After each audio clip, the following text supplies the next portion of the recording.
There is a need to develop an entrepreneurial culture among ourselves. Let us have appreciation of the socio-economic problems and where we can play a role in solving those problems, package those problems into business ideas, put in place a business plan, and there are programs that will enable university, college students to be mentored in entrepreneurialism. That is where the seed starts. Financing comes when you have an idea that is packaged, that can be funded. Number two, on there, director has mentioned about that.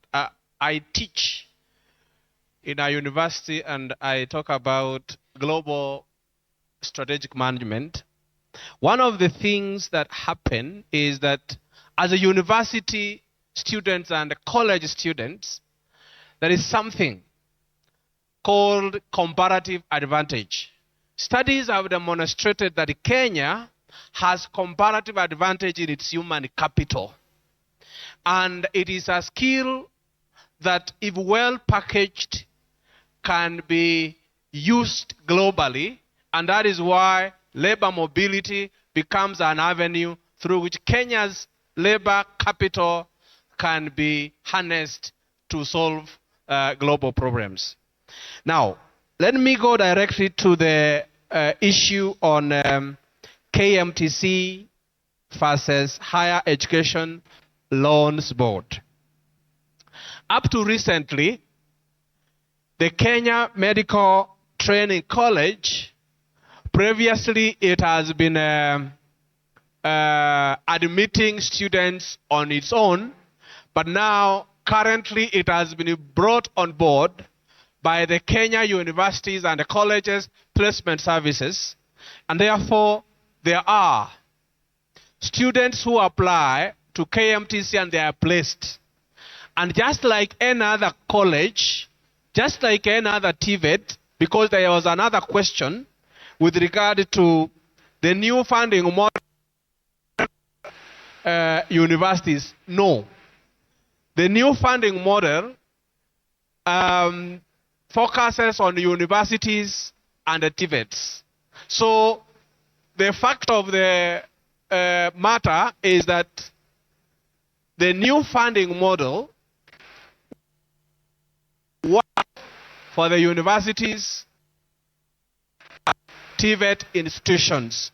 Even when institutions exhibit unique the academic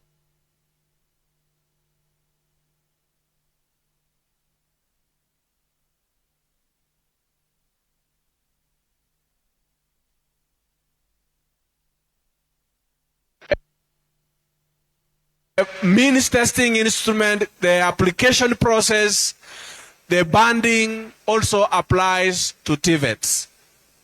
With regard to KMTC, the students there have an opportunity to apply to Higher Education Loans Board, one, for the loans and for the scholarships. But there is an aspect which has been raised with regard to upkeep financing.